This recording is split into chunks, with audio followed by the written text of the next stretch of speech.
प्रधानमंत्री ने कल G20 नेतावां ਦੇ ਵਰਚੁਅਲ ਸੰਮੇਲਨ ਨੂੰ ਕੀਤਾ ਸੰਬੋਧਨ। 21ਵੀਂ ਸਦੀ ਵਿੱਚ ਵਿਕਾਸਸ਼ੀਲ ਅਤੇ ਪਛੜੇ ਦੇਸ਼ਾਂ ਦੀਆਂ ਚਿੰਤਾਵਾਂ ਨੂੰ ਪਹਿਲ ਦੇਣ ਤੇ ਦਿੱਤਾ ਜ਼ੋਰ। ਰਾਸ਼ਟਰਪਤੀ ਵੱਲੋਂ ਉੜੀਸਾ ਦੇ ਸਬਲਪੁਰ ਵਿੱਚ ਬ੍ਰਹਮ ਕੁਮਾਰੀ ਈਸ਼ਵਰੀ ਯੂਨੀਵਰਸਿਟੀ ਵੱਲੋਂ ਕਰਵਾਏ ਗਏ ਪ੍ਰੋਗਰਾਮ ਰਾਸ਼ਟਰੀ ਸਿੱਖਿਆ ਮੁਹਿੰਮ ਦੀ ਕੀਤੀ ਸ਼ੁਰੂਆਤ।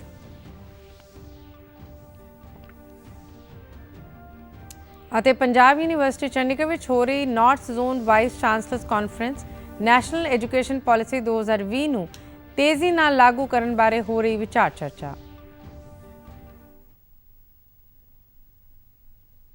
ਨਮਸਕਾਰ, ਖਬਰਾਂ ਦੇ ਬੁਲੇਟਿਨ ਵਿੱਚ ਤੁਹਾਡਾ ਸਵਾਗਤ ਹੈ। ਮੈਂ ਹਾਂ ਗੀਤੂ ਗੁਲਾਟੀ ਅਤੇ ਹੁਣ ਖਬਰਾਂ ਵਿਸਥਾਰ ਨਾਲ। ਪ੍ਰਧਾਨ ਮੰਤਰੀ ਨਰਿੰਦਰ ਮੋਦੀ ਨੇ ਕੱਲ੍ਹ G20 ਨੇਤਾਵਾਂ ਦੇ ਵਰਚੁਅਲ ਸੰਮੇਲਨ ਨੂੰ ਸੰਬੋਧਨ ਕੀਤਾ ਅਤੇ 21ਵੀਂ ਸਦੀ ਵਿੱਚ ਵਿਕਾਸਸ਼ੀਲ ਅਤੇ ਪਛੜੇ ਦੇਸ਼ਾਂ ਦੀਆਂ ਚਿੰਤਾਵਾਂ ਨੂੰ ਪਹਿਲ ਦੇਣ ਤੇ ਜ਼ੋਰ ਦਿੱਤਾ। ਪ੍ਰਧਾਨ ਮੰਤਰੀ ਨੇ ਕਿਹਾ ਕਿ G20 ਦੀ ਭਾਰਤ ਦੀ ਪ੍ਰਧਾਨਗੀ ਦੌਰਾਨ G20 ਸੰਗਠਨ ਨੂੰ ਪੀਪਲਸ 20 ਦੀ ਮਾਨਤਾ ਮਿਲੀ।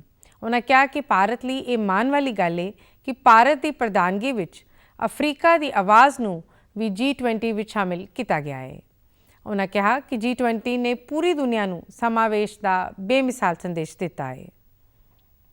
One earth, one family, one future में विश्वास जताया है। वो पल मैं कभी नहीं भूल सकता जब दिल्ली में हम सभी ने सर्वसम्मति से G20 में अफ्रीकन यूनियन का स्वागत किया। G20 ने पूरे विश्व को इंक्लूसिविटी का जो ये संदेश दिया है वो अभूतपूर्व है। भारत के लिए गर्व की बात है कि उसकी प्रेसिडेंसी में अफ्रीका को आवाज मिली है। प्रधानमंत्री ने कहा कि विकासशील देश कई संकटां का सामना कर रहे हैं जिस लिए वो जिम्मेवार नहीं। उन्होंने ये भी कहा कि विकास के एजेंडे को पूरा सहयोग देना समय की मुख्य लोड़ है। इस दे नाल ही उन्होंने भारत की प्रधानगी हेठ G20 ਨੂੰ नवीनता ਅਤੇ डिजिटल टैक्नोलॉजी का समर्थन करके मनुखी केंद्रित पहुंच अपनाने पर भी जोर दिता। G20 ने इनोवेशन और डिजिटल टेक्नोलॉजी का समर्थन करते हुए ह्यूमन सेंट्रिक अप्रोच को अपनाने पर बल दिया है। G20 ने मल्टीलेटरलिज्म में फिर से विश्वास बढ़ाया है। हमने मिलकर मल्टीलेटरल डेवलपमेंट बैंक्स और ग्लोबल गवर्नेंस रिफॉर्म को दिशा दी है। प्रधानमंत्री ने कहा कि पिछले कुछ महीनों में नवीं चुनौतियां सामने आईਆਂ ਨੇ ਅਤੇ ਪੱਛਮੀ ਏਸ਼ੀਆ ਵਿੱਚ ਅਸੁਰੱਖਿਆ ਅਤੇ ਅਸਥਿਰਤਾ ਹਰ ਕਿਸੇ ਲਈ ਚਿੰਤਾ ਦਾ ਵਿਸ਼ਾ ਹੈ। ਉਹਨੇ ਕਿਹਾ ਕਿ ਅੱਜ G20 ਦੇਸ਼ਾਂ ਦਾ ਇਕੱਠੇ ਹੋਣਾ ਦਰਸਾਉਂਦਾ ਹੈ ਕਿ ਇਹ ਦੇਸ਼ ਸਾਰੇ ਮੁੱਦਿਆਂ ਪ੍ਰਤੀ ਸੰਵੇਦਨਸ਼ੀਲ ਨੇ ਅਤੇ ਮਿਲ ਕੇ ਹੱਲ ਕਰਨਾ ਚਾਹੁੰਦੇ ਨੇ। राष्ट्रपति द्रौपदी मुर्मू ने अपने गृह राज उड़ीसा के दौरे के तीजे दिन कल सबलपुर में ब्रह्म कुमारी ईश्वरी यूनीवर्सिटी वालों करवाए गए नवे भारत लिए नवी सिक्ख्या विषय बारे राष्ट्रीय सिक्ख्या मुहिम की शुरुआत की। उन्होंने कहा कि बेहतर समाज की उसारी लिए सिक्ख्या सब तो जरूरी होंगी है। राष्ट्रीय सिक्ख्या नीति पर ध्यान केंद्रित करते हुए उन्होंने मातृभाषा में सिखलाई देने पर जोर देंदियां कहा कि इस नाल बच्चों के बौद्धिक विकास में मदद मिल सकती है। उन्होंने कहा कि नवी राष्ट्रीय सिक्ख्या नीति नवे भारत के निर्माण में अहम भूमिका निभावेगी। तैक्नोलॉजी की महत्ता और सभ्याचार को संभालन पर जोर दिंदियां राष्ट्रपति ने कहा कि भारत का विकास तैक्नोलॉजी और सभ्याचारक कदरां कीमतां के मेल नाल ही संभव है। नौजवानों के स्वयं रोज़गार और स्वयं निर्भरता नाल जुड़ी हरियाणा सरकार की स्टार्टअप ने हुण नतीजे दिखाने शुरू कर दिते हैं। प्रधानमंत्री नरेंद्र मोदी की मेक इन इंडिया मुहिम को अगे वधाउण के उद्देश्य नाल शुरू की गई है।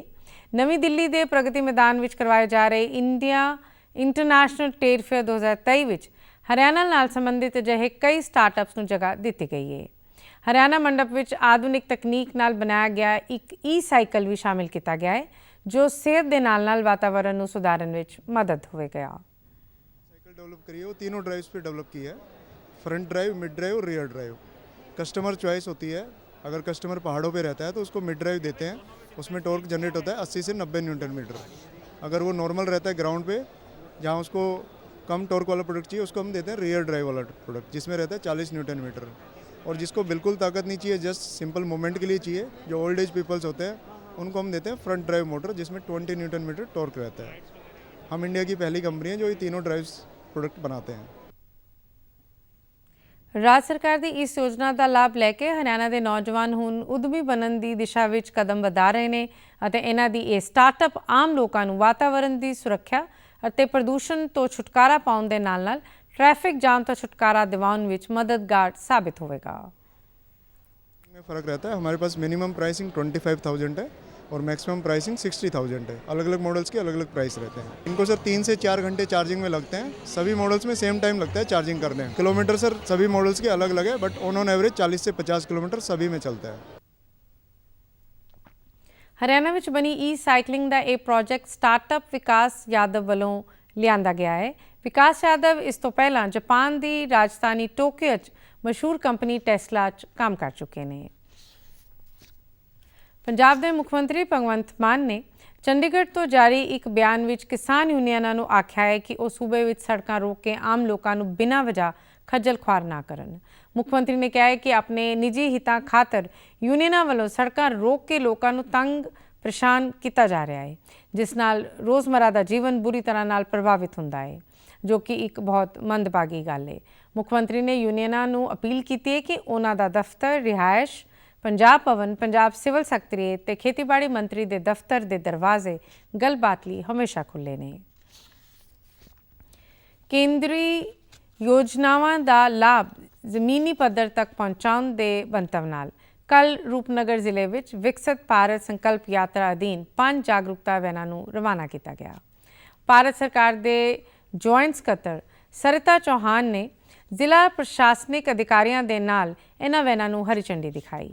उन्होंने दस्सिया कि ये जागरूकता वैनां जिले के ਵੱਖ-ਵੱਖ ਥਾਵਾਂ का दौरा करनगियां। उन्होंने कहा कि इस दौरान लोगों को भारत सरकार दीआं कल्याणकारी योजनावां बारे जागरूक करन दे नाल-नाल मौके ते ही इन्हां योजनावां का लाभ प्रदान किया जाएगा। ये एक एक्सटेंशन ही है, एक जिसको बोलते हैं IEC एक्टिविटी अवेयरनेस कैंपेन और ऑन ग्राउंड जो बेनिफिशियरी एनरोलमेंट होता है, इसका मेन ऑब्जेक्टिव यही है कि जो भी अभी तक जहाँ तक बेनिफिट्स नहीं पहुँच पाए हैं किसी भी गवर्नमेंट की स्कीम के, तो वो बेनिफिट्स गांव-गांव तक पहुँच सके और जिनको ये मिले हैं बेनिफिट वो अपनी ज़बानी भी जब बता। ये वैनां जिले के ਵੱਖ-ਵੱਖ पिंडां विच जाके लोगों को जागरूक करनगियां अते संभावी लाभार्थियों की रजिस्ट्रेशन भी की जाएगी। कर्नाटक विधानसभा स्पीकर की अगवाई हेठ आए एक वफद वालों कल पंजाब विधानसभा के स्पीकर कुलतार सिंह संधवा नाल मुलाकात की। ये वफद पंजाब विधानसभा में पहली बार लागू किए नैशनल ई विधान एप्लीकेशन प्रोजेक्ट की जानकारी लैण लई पंजाब के दौरे पर आया है। पंजाब विधानसभा सैकटरीएट में हुई मीटिंग मौके स्पीकर संधवा ने दस्सिया है कि पंजाब विधानसभा के समूचे कामकाज नूं पेपरलैस कर दिता गया है और विधानसभा सैशनां का समूचा कामकाज पूर्ण तौर पर डिजिटल तरीके नाल हो रहा है। उन्होंने पंजाब विधानसभा के कामकाज नूं हाईटैक बनाउण अते आधुनिक तकनोलॉजी नाल जोड़न लई डिजिटल विग स्थापित किए जाने की जानकारी दी। उन्होंने दस्सिया कि नेवा ऐप की वरतों नाल जिथे सदन की कार्रवाई की लाइव वैबकास्टिंग राही लोगों की भागीदारी वधी है, तो उत्थे ही पंजाब विधानसभा के सैकटरीएट का कामकाज होर भी सुखाला होया है। कर्नाटका की विधानसभा के स्पीकर UT खादेर फरीद ने भी इस मौके कहा है कि नैशनल ई विधान एप्लीकेशन एक समर्थ प्रणाली है। उन्होंने कहा कि असी पंजाब की तर्ज पर कर्नाटका विधानसभा में एक अजिहा सिस्टम लागू करने बारे सोच रहे हैं जो साडियां लोड़ां मुताबिक काम करे। चंडीगढ़ में कल प्रशासक के सलाहकार की प्रधानगी हेठ एक अहम मीटिंग हुई। इसमें सैक्टर 56 में एक अति आधुनिक बल्क मटीरियल मार्केट का उद्घाटन करने लई महत्वपूर्ण प्रस्ताव नूं मंजूरी दी गई। ये दूरदर्शी मार्केट प्रोजेक्ट 191 प्लाटां अते 48 बूथां नूं अनुकूलित करने लई तैयार की गई है, जो कि 45 एकड़ के विशाल विस्तार में फैलिया हुआ है। ये रणनीतिक कदम ब्लॉक समग्री के व्यापार अते वंड नूं उत्प्रेरित करने लई सैट किया गया है, जो कि इस खेतर के आर्थिक लैंडस्केप नूं होर हुलारा देवेगा। इस मार्केट के निर्माण लई अनुमानित लागत 16.86 करोड़ रुपए है। इस पहलकदमी तहत अंदरूनी सड़कों का निर्माण, व्यापक पार्किंग सहूलतां समेत जरूरी जनतक सेहत सेवावां जिवें कि तूफान, पानी की निकासी, सप्लाई अते कुशल बिजली वंड प्रणाली शामिल है। ਇਸ ਸੰਮੇਲਨ ਵਿੱਚ ਵਿਆਪਕ ਬੁਨਿਆਦੀ ਢਾਂਚਾ ਬਣਾਉਣ ਦੀ ਵਚਨਬੱਧਤਾ ਨੂੰ ਦਰਸਾਉਂਦੀ ਹੈ ਜੋ ਸੈਕਟਰ 56 ਵਿੱਚ ਬਲਕ ਮਟੀਰੀਅਲ ਮਾਰਕੀਟ ਦੇ ਕੰਮਕਾਜ ਦਾ ਸਮਰਥਨ ਅਤੇ ਸੁਧਾਰ ਕਰੇਗੀ। ਹਰਿਆਣਾ ਦੇ ਰਾਜਪਾਲ ਬੰਡਾਰੂ ਦੱਤਾਤਰੇయ ਨੇ ਕੱਲ੍ਹ ਸ਼ਾਮ ਪੰਜਾਬ ਯੂਨੀਵਰਸਿਟੀ ਚੰਡੀਗੜ੍ਹ ਵਿੱਚ ਨਵੀਂ ਸਿੱਖਿਆ ਨੀਤੀ 2020 ਦੇ ਵਿਸ਼ੇ ਤੇ ਕਰਵਾਈ ਗਈ ਇੱਕ 2 ਦਿਨਾਂ ਕਾਨਫਰੰਸ ਵਿੱਚ ਸ਼ਿਰਕਤ ਕੀਤੀ। ਇਸ ਕਾਨਫਰੰਸ ਵਿੱਚ ਨਾਰਥ ਜ਼ੋਨ ਦੀਆਂ ਯੂਨੀਵਰਸਿਟੀਆਂ ਦੇ ਵਾਈਸ ਚਾਂਸਲਰ ਹਿੱਸਾ ਲੈ ਰਹੇ ਨੇ। ਇਸ ਮੌਕੇ ਰਾਜਪਾਲ ਨੇ ਕਿਹਾ ਕਿ ਅੱਜ ਭਾਰਤ 21ਵੀਂ ਸਦੀ ਦੀਆਂ ਲੋੜਾਂ ਮੁਤਾਬਿਕ ਨਵੀਆਂ ਪ੍ਰਣਾਲੀਆਂ ਬਣਾ ਰਿਹਾ ਹੈ ਅਤੇ ਰਾਸ਼ਟਰੀ ਸਿੱਖਿਆ ਨੀਤੀ 2020 ਬਰਾਬਰੀ, ਗੁਣਵੱਤਾ, ਕਿਫਾਇਤੀ ਅਤੇ ਜਵਾਬਦੇਹੀ ਦੇ ਤਥਮਾਂ ਨੂੰ ਧਿਆਨ ਵਿੱਚ ਰੱਖਦੇ ਬਣਾਈ ਗਈ ਹੈ। ਉਹਨਾਂ ਦੱਸਿਆ ਕਿ ਇਹ ਨੀਤੀ ਨੌਕਰੀ ਲੱਭਣ ਵਾਲਿਆਂ ਦੀ ਬਜਾਏ ਨੌਕਰੀ ਸਿਰਜਣਹਾਰਾਂ ਨੂੰ ਉਤਸ਼ਾਹਿਤ ਕਰਨ ਦੀ ਕੋਸ਼ਿਸ਼ ਕਰਦੀ ਹੈ। ਰਾਜਪਾਲ ਨੇ ਕਿਹਾ ਕਿ ਸਿੱਖਿਆ ਨੀਤੀ ਦਾ ਮੁੱਖ ਫੋਕਸ ਇੱਕ ਸੰਪੂਰਨ ਸਿੱਖਿਆ ਪ੍ਰਦਾਨ ਕਰਨਾ ਹੈ ਜੋ ਸਰੀਰ ਦੇ ਨਾਲ-ਨਾਲ ਦਿਮਾਗ ਦੇ ਵਿਕਾਸ 'ਤੇ ਧਿਆਨ ਕੇਂਦਰਿਤ ਕਰਦੀ ਹੈ। ਇੱਕ ਸਧਾਰਨ ਅਧਿਆਪਕ ਬੱਚਿਆਂ ਨੂੰ ਪੜ੍ਹਾਉਂਦਾ ਹੈ ਪਰ ਇੱਕ ਚੰਗਾ ਅਧਿਆਪਕ ਚੰਗੇ ਇਨਸਾਨ ਨੂੰ ਤਿਆਰ ਕਰਦਾ ਹੈ। ਉਹਨਾਂ ਕਿਹਾ ਕਿ ਜੇਕਰ ਤੁਸੀਂ ਨਵੀਂ ਸਿੱਖਿਆ ਨੀਤੀ ਨੂੰ ਪ੍ਰਭਾਵਸ਼ਾਲੀ ਢੰਗ ਨਾਲ ਲਾਗੂ ਕਰਦੇ ਹੋ ਤਾਂ ਭਾਰਤ ਫਿਰ ਤੋਂ ਵਿਸ਼ਵ ਗੁਰੂ ਕਹਾਵੇਗਾ। ਪੰਜਾਬ ਯੂਨੀਵਰਸਿਟੀ ਚੰਡੀਗੜ੍ਹ ਵਿੱਚ 22 ਅਤੇ 23 ਨਵੰਬਰ ਨੂੰ ਹੋ ਰਹੇ north zone vice chancellors conference ਅੱਜ ਯੂਨੀਵਰਸਿਟੀ ਦੇ ਗੋਲਡਨ ਜੁਬਲੀ ਹਾਲ ਵਿੱਚ ਹੋਈ ਹੈ। ਅੱਜ ਇਹ ਕਾਨਫਰੰਸ ਦੇ ਦੂਜੇ ਦਿਨ ਯੂਨੀਵਰਸਿਟੀ ਗ੍ਰਾਂਟ ਕਮਿਸ਼ਨ ਦੇ ਚੇਅਰਮੈਨ ਪ੍ਰੋਫੈਸਰ ਮਾਮੀਦਾਲਾ ਜਗਦੀਸ਼ ਕੁਮਾਰ ਨੇ ਸ਼ਿਰਕਤ ਕੀਤੀ। ਇਸ ਮੌਕੇ ਉਹਨਾਂ ਦੱਸਿਆ ਕਿ ਨੈਸ਼ਨਲ ਐਜੂਕੇਸ਼ਨ ਪਾਲਿਸੀ 2020 ਬਾਰੇ 10 ਵੱਖ-ਵੱਖ ਵਿਸ਼ਿਆਂ ਉੱਤੇ ਅੱਜ ਵਿਚਾਰ ਚਰਚਾ ਕੀਤੀ ਜਾਵੇਗੀ। जोन में वाइस चांसलर्स का जोनल मीटिंग रखा पिछले महीने में और अब नॉर्थन जोन वाइस चांसलर्स का कॉन्फ्रेंस इधर पंजाब यूनिवर्सिटी कोलैबोरेशन से यूजीसी कर रहा है।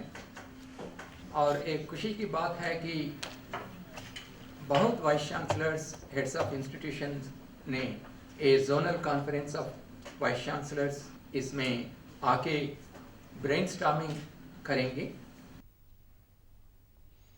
ਉਹਨਾਂ ਦੱਸਿਆ ਕਿ ਇਸ ਤੋਂ ਇਲਾਵਾ ਜੋ ਵੀ ਸੁਝਾਅ ਹੋਣਗੇ ਉਹਨਾਂ ਬਾਰੇ ਵੱਖ-ਵੱਖ ਕਮੇਟੀਆਂ ਬਣਾਈਆਂ ਜਾਣਗੀਆਂ ਅਤੇ ਇੱਕ ਰੋਡ ਮੈਪ ਤਿਆਰ ਕੀਤਾ ਜਾਵੇਗਾ। ਇਸ ਤੋਂ ਬਾਅਦ ਨਾਰਥ ਜ਼ੋਨ ਦੀਆਂ ਯੂਨੀਵਰਸਿਟੀਆਂ ਵਿੱਚ ਨੈਸ਼ਨਲ ਐਜੂਕੇਸ਼ਨ ਪਾਲਿਸੀ ਨੂੰ ਤੇਜ਼ੀ ਨਾਲ ਲਾਗੂ ਕਰਨ ਲਈ ਕਦਮ ਉਠਾਏ ਜਾਣਗੇ। सब कमिटीज़ को बनाया। अभी एक प्रेस कॉन्फ्रेंस होने के बाद ये 10 कमिटीज़ ने अलग अलग विषय पर ब्रेनस्टॉर्म करेंगे और रिकमेंडेशंस लाएंगे। और ये रिकमेंडेशंस को हम हर एक कमेटी का चेयरपर्सन प्रेजेंट करेंगे सभी वाइस चांसलर्स को।